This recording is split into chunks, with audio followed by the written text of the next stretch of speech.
Quelle joie quand on m'a dit « Allons à la maison du Seigneur ». À cause de mes frères et de mes amis, je te souhaite la paix. À cause de la maison du Seigneur, notre Dieu, je demande pour toi le bonheur. C'est le début du psaume 122. Quelle joie quand on m'a dit « Allons à la maison du Seigneur ». Je partage ce sentiment ce matin. J'ai de la joie à vous retrouver dans la maison du Seigneur, mes super catéchumènes avec lesquels on a préparé ce culte. Est-ce que vous avez de la joie à être ici, vous? Oui. Et ensemble, nous avons de la joie à vous accueillir, vous, leur famille, et chacun et chacune de vous. Dans le cadre de notre objectif modeste du caté de changer le monde, nous vivons aujourd'hui un culte avec notre œuvre d'entraide, DM, qui vient de changer, elle, de nom et de logo, un beau nouveau logo, vous verrez. Je recule dans le temps. Les premiers occidentaux qui sont partis en mission, donc partis en Afrique pour partager leur foi en Jésus-Christ, c'était vers 1820. Et les premiers Vaudois vers 1870. Ces initiatives privées décidèrent les églises à s'en soucier. Elles fondèrent alors la mission romande, puis en 1963, le département missionnaire, notre DM. Plus tard, le département missionnaire fut rebaptisé DM Échange et Mission. DM Échange et Mission, un nom très sexy. Mais comme ça, j'imagine que tout le monde était d'accord, ceux qui tenaient à la mission et ceux qui tenaient plutôt à l'échange. Et ils voulaient qu'on dise chaque fois l'entier du nom, DM, échange et mission. On a obtempéré, on s'est habitué, et paf, avec la nouvelle année, nouveau nom. DM, dynamique dans l'échange. Bon, il faut déjà s'en souvenir. Dynamique dans quoi? Quoi dans l'échange? Quoi dans quoi? Mais quand on pense dynamique, DM, dynamique, ça change tout là. DM, dynamique de l'échange. Ça en jette, non? Non, pas convaincu. Bon, on laissera nos amis africains fêter ce nouveau nom, ils s'y prendront bien mieux. Maintenant, au moins, vous avez ce nom en mémoire. C'est quoi? Mais ils sont bons. Eh bien, vous pouvez l'oublier parce que l'œuvre demande maintenant à être appelée par son petit nom, DM. Ça ne veut plus rien dire, mais c'est mignon. Peut-être que dans 15 ans, ce sera D et dynamique dans l'échange. Et puis un D, c'est dynamique et ça permet l'échange. Mon fils m'a dit l'autre soir, « Ah bon? DM échange émission? Il change de nom? » Si jeune et déjà nostalgique. Je lui dis, mais tu connais DM? Il me dit, mais maman. Et j'ai réalisé que mes 3 rejetons avaient un petit bout d'histoire avec DM à Madagascar, au Rwanda, au Mexique, ce qui a contribué à faire d'eux des citoyens du monde, des jeunes heureux d'être au monde et d'y voir clair avec du cœur. Pour les jeunes, donc, DM, c'est vraiment bien. Pour les familles, pour les retraités, c'est top. DM, c'est notre œuvre d'entraide dont nous sommes fiers. C'est notre dynamique œuvre missionnaire d'échange et nous l'aimons. Et puis, si je vous ai particulièrement invité à ce culte, c'est que DM, ce matin, nous prête un de ses tout bons produits. Le produit me pardonnera l'expression. Jean-Luc Blondel, c'est une joie de t'avoir avec nous. Je te laisse te présenter. Oui, Jean-Luc Blondel. J'ai fait des études de théologie, où on s'est connus, mais je ne suis pas resté professionnellement dans l'Église. J'ai rejoint, peu après les études, le Comité international de la Croix-Rouge, CICR, après je ne garderai que l'abréviation. D'abord au Salvador, en Amérique centrale, où j'ai rencontré mon épouse qui est là aujourd'hui. Plus tard à Jérusalem et dans des territoires toujours occupés. Plus tard encore en Argentine et en voyageant beaucoup dans les pays voisins, Bolivie, Paraguay, Chili et Uruguay. J'ai aussi été responsable pendant quelques années des relations du CICR avec toutes les Croix-Rouges dans le monde, puisque c'est un mouvement universel comme notre Église d'ailleurs. J'ai aussi travaillé quelques années avec le président du CICR, qui était à ce moment-là Jacob Kellenberger, qui m'a permis aussi de rencontrer d'autres personnes, des gouvernements, et de travailler d'une autre manière. À ma retraite, il n'y a pas très longtemps, peut-être 5 ans maintenant quand même, j'ai mis, jusqu'avec un fait de la théologie, que je n'ai pas quitté spirituellement l'Église, j'ai offert mes services qui ont été acceptés, qui le sont toujours, à différents niveaux de notre Église, surtout dans le canton de Vaud. Dans la région où j'habite, à Nyon, et plus généralement dans ce canton.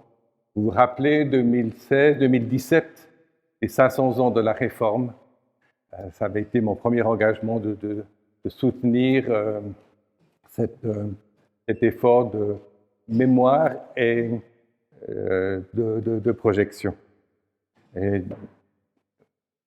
au vu de ma carrière internationale aussi, DM m'a approché il y a un peu plus de 2 ans pour justement me demander de rejoindre le conseil. Enfin, le conseil, c'est, comme vous avez un conseil paroissial, c'est un organe qui accompagne le secrétariat, les collaboratrices et collaborateurs qui, autour du directeur Nicolas Monnier, s'engagent pour les échanges à travers le monde et préparent différentes actions.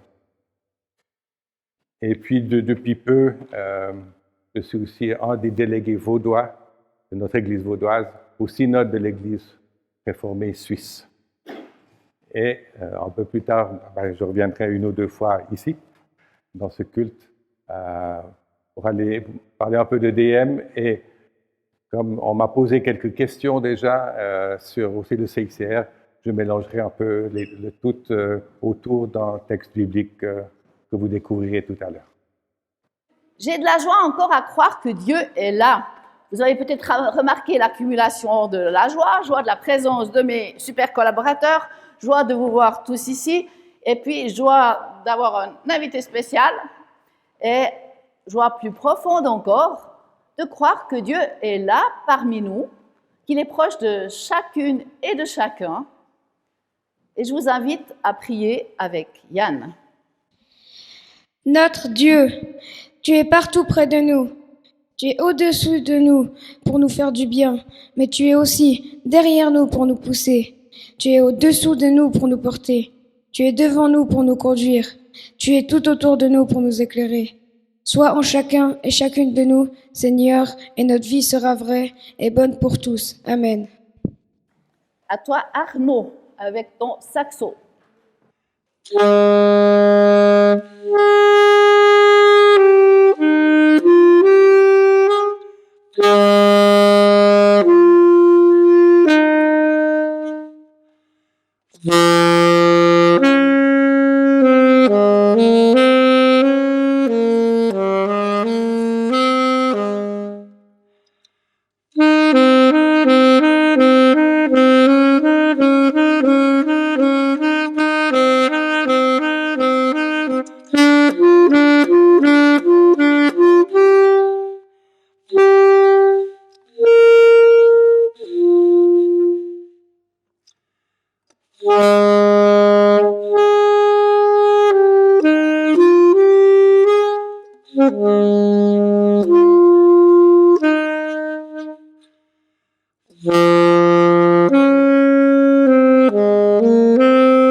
nous allons louer Dieu avec Wilson. Merci Dieu notre Père de nous avoir créés. Si différents les uns des autres, nos visages ont toutes les couleurs et ta lumière passe sur chacun. Nous te remercions de nous avoir donné plusieurs langages, beau moyen de rechercher ton visage. Nous te louons Seigneur, car tu nous donnes de nous découvrir les uns les autres et de connaître la joie de la rencontre. Amen. Et nous restons dans la louange avec Emmanuel et sa trompette.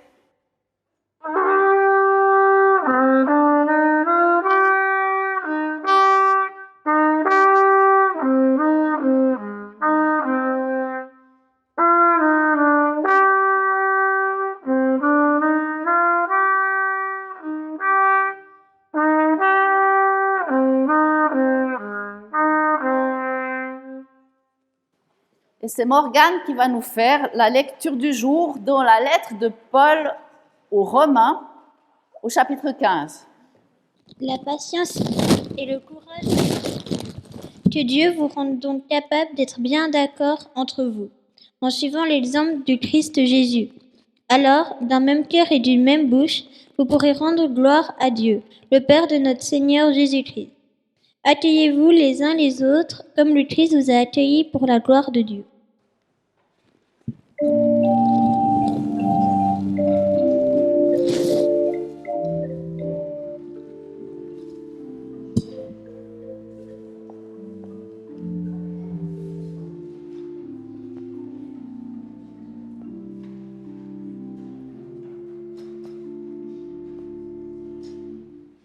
Depuis plusieurs années dans l'église vaudoise, un dimanche est consacré à la mission, le dimanche missionnaire. Certaines paroisses l'ont célébré dimanche passé, d'autres, comme vous, aujourd'hui. Mais un dimanche missionnaire, ça ne veut pas dire qu'on pense à la mission un jour par année et 365 fois non. On aura bientôt le 14 février, jour de l'amour et de l'amitié, mais on n'aime pas qu'un seul jour par année. On n'est pas amis avec quelqu'un un seul jour par année.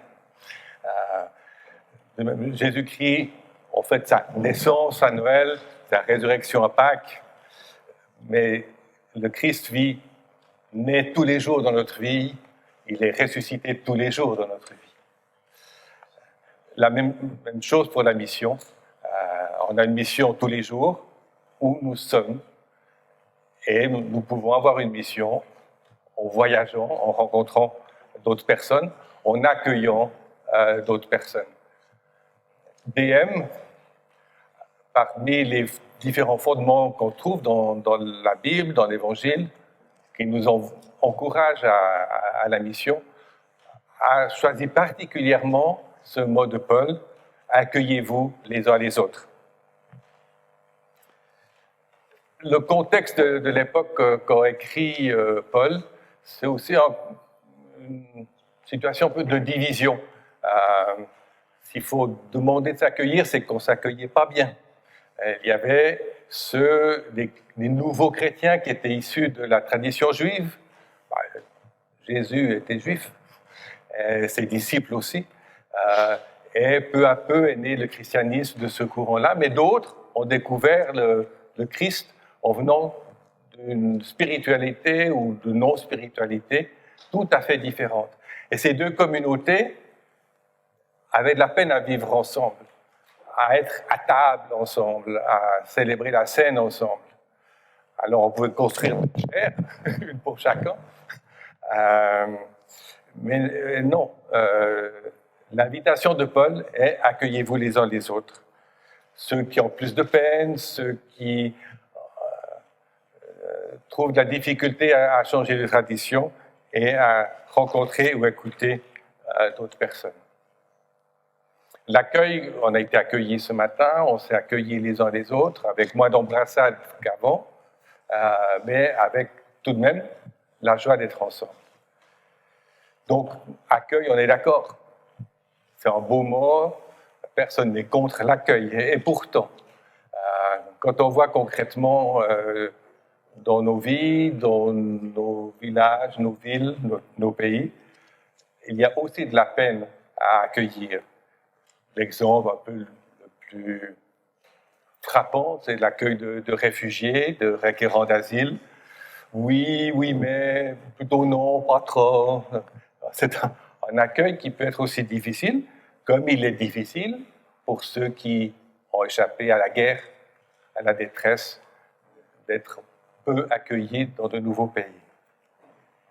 Mais c'est aussi au sein de notre Église. On peut avoir de la difficulté avec quelqu'un on nous trouve un peu illuminé, ou il a une théologie qui nous trouve un peu exagérée, ou bien quand on discute de questions sociales, on peut se disputer, on a même tendance parfois, au moins brièvement, à ne plus se parler. Ou bien entre jeunes et moins jeunes, les seniors et les adolescents. Il y a toute une série d'apprentissages à faire pour s'accueillir les uns les autres en permanence. Pour la mission, Gisèle l'a dit, c'est vrai qu'au départ, au XIXe siècle, on pensait que certaines régions du monde devaient connaître le Christ, mais elles ne le connaissaient pas. Donc on envoyait aussi des missionnaires. Et je crois que c'était aussi une époque du colonialisme, il y a aussi des ambivalences dans ce mouvement-là. Et il y a des choses très positives. L'éducation a été une œuvre importante des missionnaires. On a construit des écoles, on a appris à lire et à écrire. Il y a aussi le travail d'agriculture, quelque chose qu'on a chez nous, quelque chose qu'on a ailleurs. Il n'y a pas très longtemps, il y a un groupe de paysannes du Toggenburg qui sont allés rencontrer des paysannes du Mexique, dans le Chiapas. Et elles ont remarqué qu'elles avaient beaucoup de choses en commun. Et c'est la découverte quand on voyage, quand on rencontre d'autres personnes, c'est que bien sûr il y a des différences dans la langue, dans la culture, dans l'habillement. Et il y a aussi beaucoup de choses qu'on a en commun. La tristesse quand un enfant est malade ou dans un deuil, la joie de retrouver quelqu'un, le plaisir d'être ensemble, en partager un repas. Il y a beaucoup de choses que nous avons aussi en commun avec des gens qui sont très très loin de nous. Et le mot échange, peut-être plus dynamique aujourd'hui, c'est aussi apprendre les uns des autres. Alors nous, en Suisse ou en Europe, on pense qu'on sait à peu près tout. On voit bien ces temps qu'on ne sait pas tout, dans le domaine de la santé en particulier. Mais pourrait-on pas apprendre aussi quelque chose d'autres communautés, d'autres frères et sœurs dans la foi? Nous, la réciprocité. Alors c'est un mouvement qui est assez long, mais il y a aujourd'hui et depuis plusieurs mois un pasteur du Togo qui travaille dans l'église protestante de Genève, mais qui va un peu au-delà de Genève, et qui fait le même travail qu'un pasteur suisse aurait pu faire au Togo il y a quelques dizaines d'années. Et il apporte son regard et il nous dit pourquoi ça, et aussi l'apport de nouvelles idées. Voilà, je crois que c'est important de se rappeler ce mouvement, cet accueil. J'ai eu la chance de voyager, de rencontrer d'autres personnes,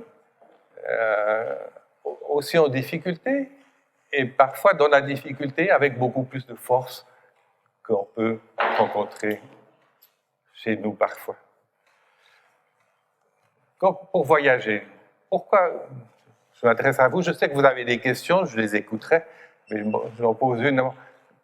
C'est en voyage. Pourquoi voyager? Qu'est-ce qu'on fait quand on voyage? Oui? Je ne t'entends pas. Hurle. On découvre le monde. Pour d'autres, qu'est-ce qu'on peut faire encore quand on voyage?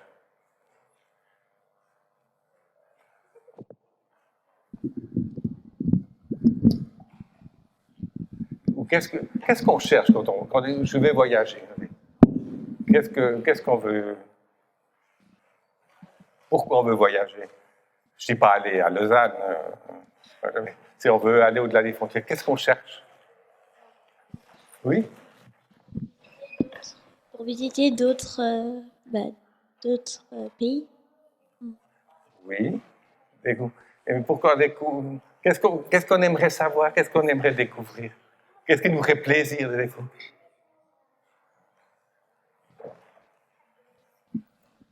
Par exemple, apprendre la culture d'autres pays. Oui. Donc,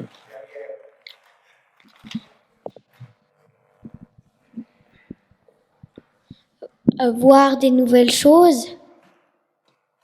oui, voir de nouvelles choses. Donc, je vous comprends bien, ce n'est pas seulement pour aller s'asseoir sur du sable chaud et attendre que le soleil nous éclaire, n'est-ce pas?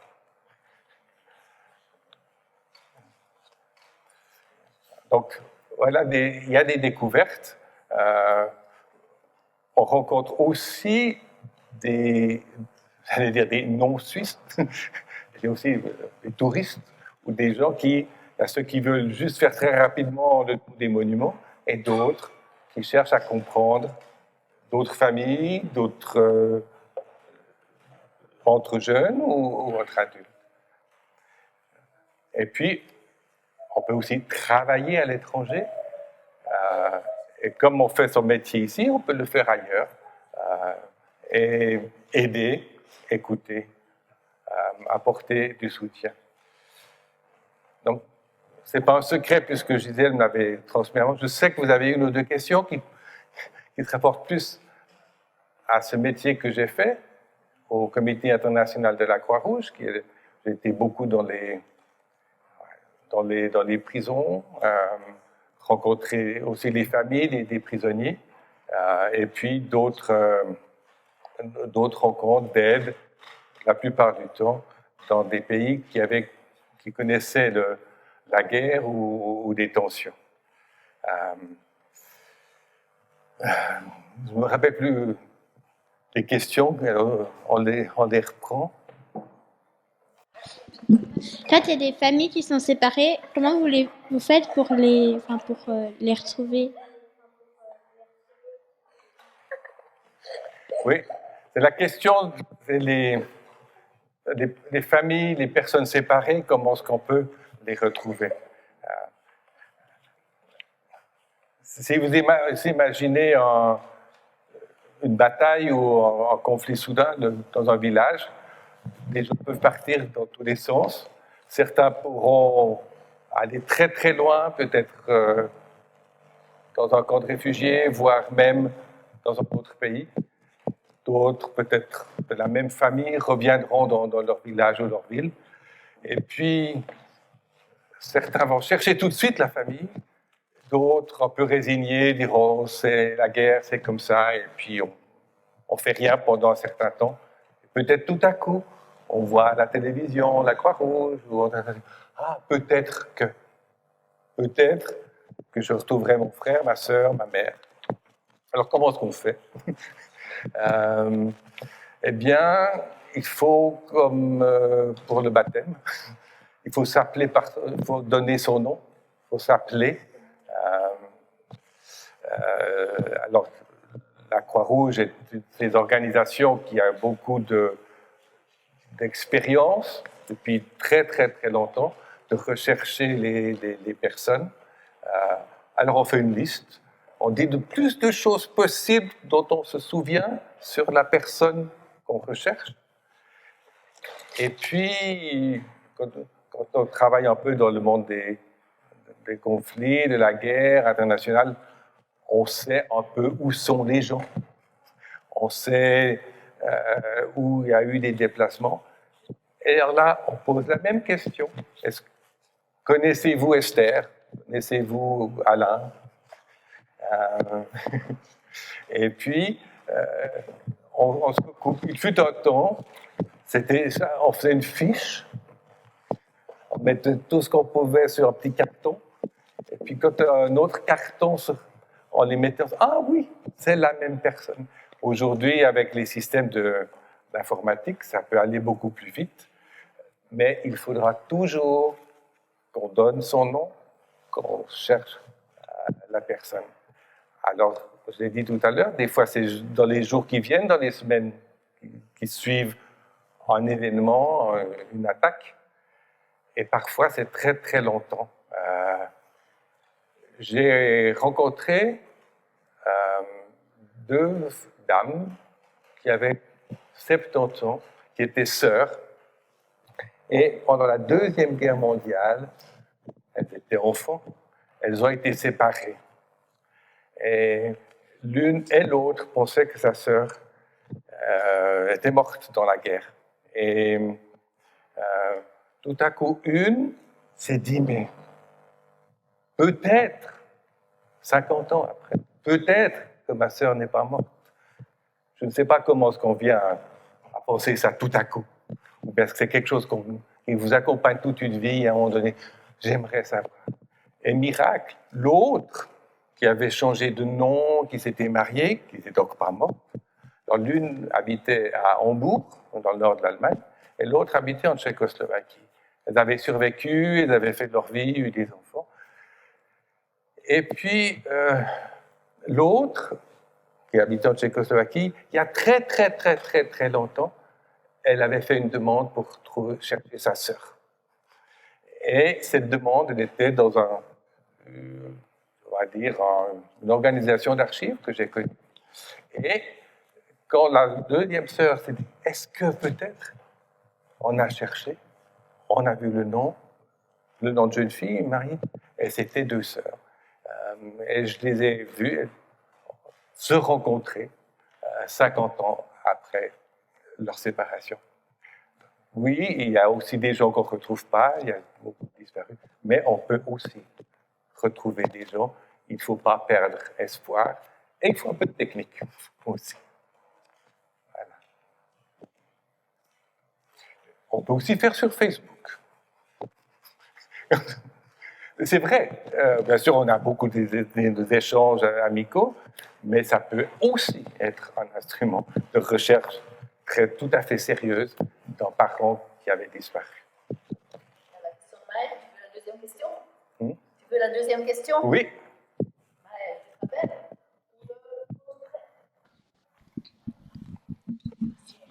Est-ce que vous avez déjà pu être, un peu attaqué sur un champ de bataille quand vous étiez à la Croix-Rouge ou Oui. On pouvait vous attaquer? Bon, les gens, les femmes et les hommes qui travaillent à la Croix-Rouge, ils ne sont pas toujours sur le champ de bataille. Ils sont des fois proches. Vous savez, je fais 1 minute de recul dans l'histoire. La naissance de la Croix-Rouge, c'était, c'est peut-être le mot, le lieu, dans le nord d'Italie, à Solferino. Les soldats blessés, personne ne s'en occupait. Et l'idée de Henri Dunant et ceux celles qui l'ont aidé, parce que les hommes se cachaient où étaient soldats, c'était il faut venir au secours des militaires blessés. La construction de la Croix-Rouge est née de cette idée. C'est assez compliqué à mettre sur pied, mais ça va aussi. Donc, alors quand on travaille, il n'y a pas que le CICR, même si c'est une organisation, on essaie d'être le plus proche possible des gens. Ça veut dire, sans être dans la bataille elle-même, être proche dans le temps. Mais vous savez bien que dans une guerre, tout le monde se méfie de tout le monde, et ça peut effectivement, tu as raison, poser la question, être dangereux. Il y a des humanitaires, j'ai des collègues qui ont été assassinés dans leur travail. Il y a aussi des journalistes qui sont assassinés dans leur travail. Il y a aussi des médecins, des infirmières qui sont qui veulent venir en aide et qu'on ne respecte pas. Il y a des hôpitaux qu'on bombarde. Oui, ça existe aussi. Mais comment essayer d'éviter cela? Eh bien, il faut parler à tout le monde. Il faut essayer d'approcher tous les groupes qui peuvent avoir un fusil, qui peuvent avoir un avion, et leur faire comprendre quel est le sens de la mission. Pourquoi on vient aider, qui on vient aider, qu'on aide tout le monde. Alors, en même temps qu'il y a ce qu'on appelle des opérations, c'est-à-dire l'action de secours, il faut toujours parler aux gens, à tous ceux qui sont dans un conflit. Et ça peut éviter. Et quand j'étais au Salvador, c'était la première fois que j'étais dans un pays, à l'époque, il était en guerre, on se disait, parlez d'abord, tirez ensuite. Dans cette guerre civile, allez, parlons, et dans le dialogue, on peut éviter le conflit. Mais ça vaut, bon, je parle des guerres, mais ça vaut évidemment pour un tas de situations de notre vie.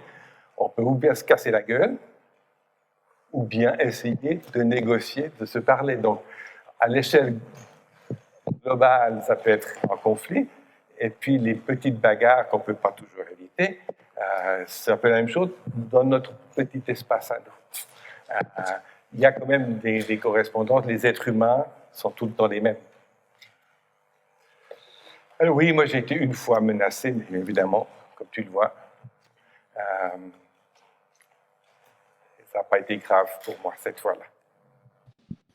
Pourquoi vous avez choisi ce métier? Pourquoi j'ai choisi ce métier?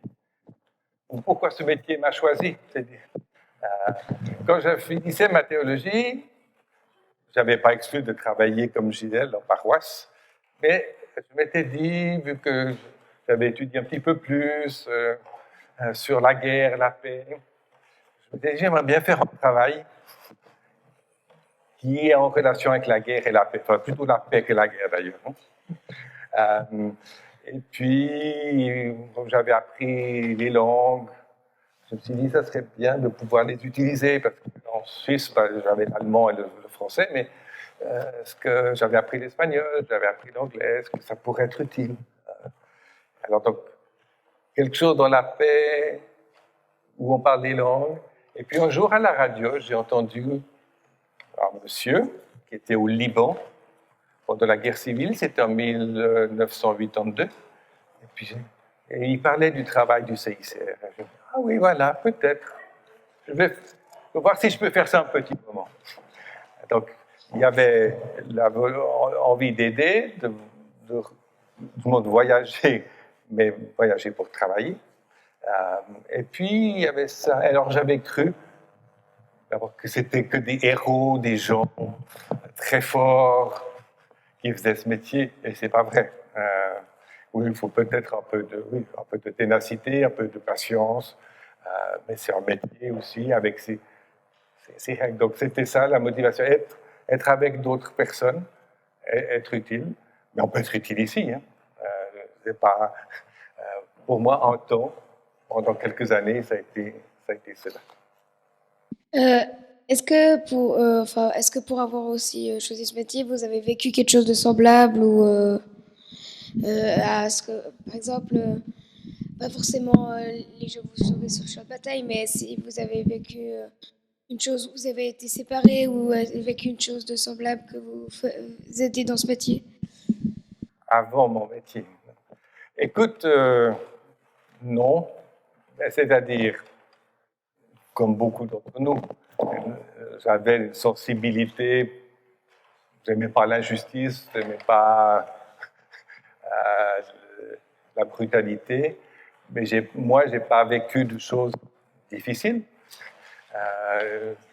J'ai eu une famille qui m'aimait, j'ai fait des études que je voulais. Donc, mais après, dans le métier que j'ai fait, les gens que j'ai rencontrés, il y a beaucoup de choses qui sont restées, qui sont importantes, parce qu'on appelle ça l'empathie, c'est-à-dire on peut souvent, sans vivre le même malheur que d'autres, le sentir un peu, venir être avec eux pendant un certain temps et aider. Mais c'était pas parce que... Mais d'autres, tu as raison de poser cette question, pour d'autres personnes, c'est parce qu'ils ont vécu quelque chose de dramatique qu'ils vont passer toute leur vie à lutter contre cela, et c'est magnifique. C'est aussi une importante motivation. Est-ce que ce carré avec ces questions, est-ce que d'autres personnes, soit sur DM, là on s'en parle un peu du CICR, c'est pas très différent. Enfin, c'est différent, mais en même temps, on rencontre d'autres communautés, d'autres personnes, on essaye de vivre ensemble, de s'aider mutuellement. En DM, c'est plus entre églises, entre communautés de foi, le CICR et d'autres organisations, c'est plus général, mais on rencontre les mêmes personnes, on est dans les mêmes pays. Et les gens qu'on peut rencontrer chez nous viennent aussi de ces mêmes pays. Donc, si quelqu'un avait soit un commentaire, soit une autre question, volontiers. Parce qu'on a quand même privilégié les catéchumènes. Mais... Oui, ça fonctionne comment les mandats en fait? Quand vous partez en tant que membre de DM, vous partez pour une longue durée, vous choisissez la durée, comment ça se passe? Les envoyés. La guerre, on parlait des missionnaires. Ça peut être, je parle des fonctions du travail international, ça peut être quelques mois. Vous avez par exemple ceux qui font du service civil. Il y a cette possibilité de faire son service civil à l'étranger. Ou bien vous engagez. En général, si vous travaillez avec une communauté, il faut au moins une année ou deux. On va dire une année. Parce que le temps que vous appreniez à connaître la communauté. Voilà, donc, si vous êtes pasteur ou agriculteur, j'ai connu, je parlais du Mexique tout à l'heure, ingénieur forestier, là il est resté 5 ans au Mexique. Donc, ça dépend, une partie de leur vie, ça va être ça. D'autres, c'est plus une expérience, mais une expérience où on a le temps d'apprendre, dans les deux sens du mot. Recevoir quelque chose et enseigner quelque chose dans son métier. Voilà.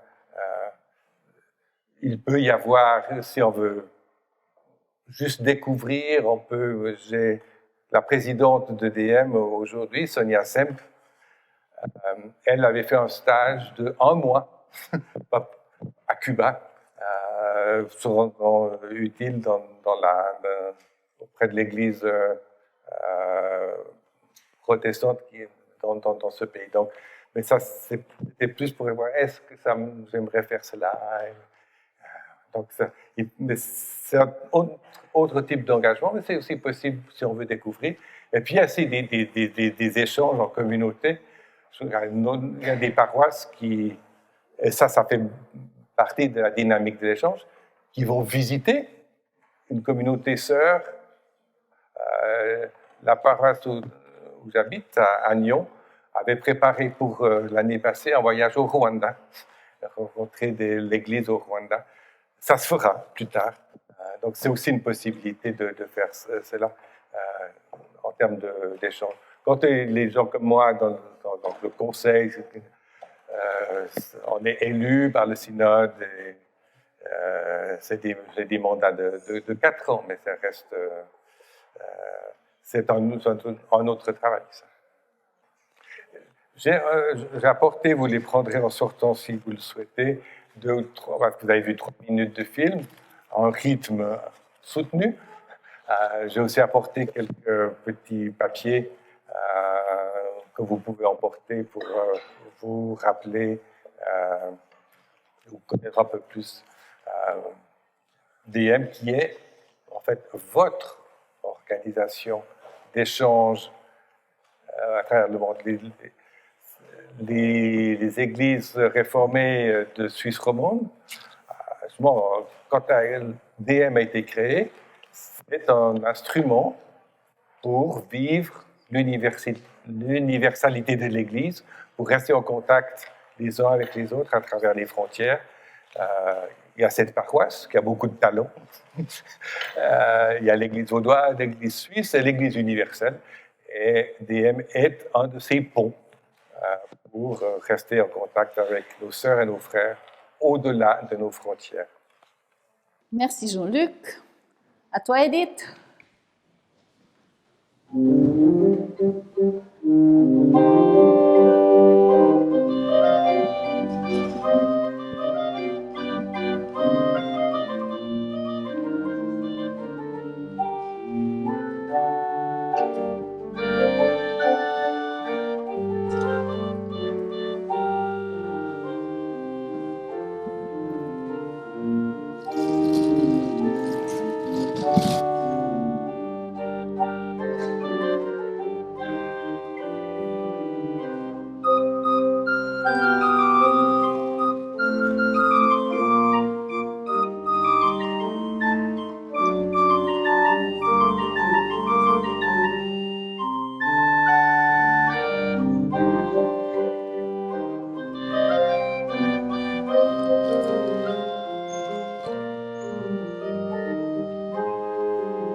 Et je vous invite à prier avec Émilie, Marion, Malena.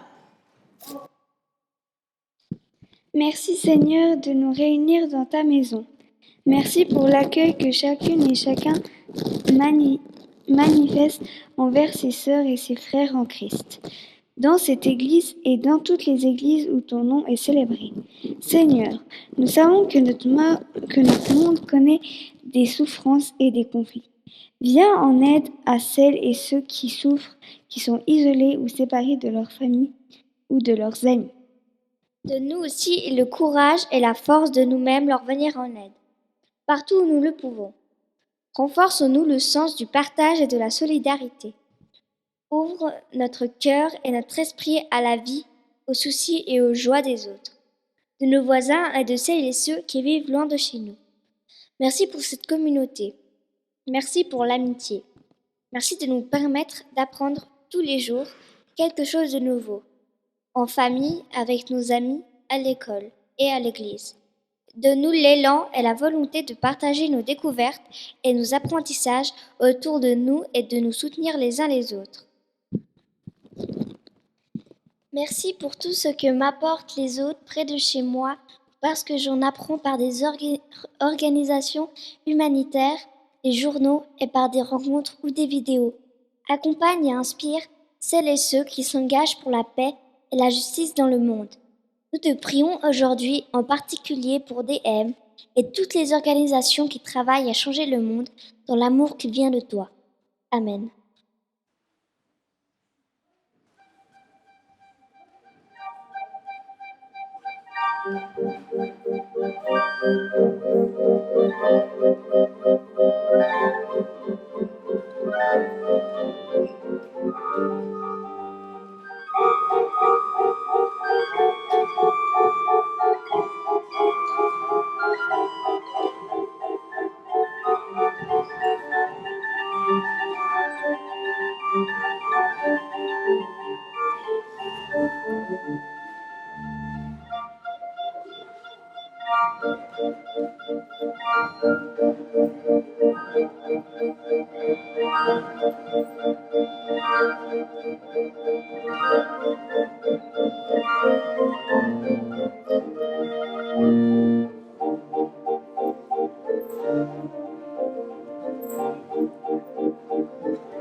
À toi, Maëlle.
À cause de mes frères et sœurs et de mes amis, je te souhaite la paix. À cause de la maison du Seigneur notre Dieu, je demande pour toi le bonheur. Amen.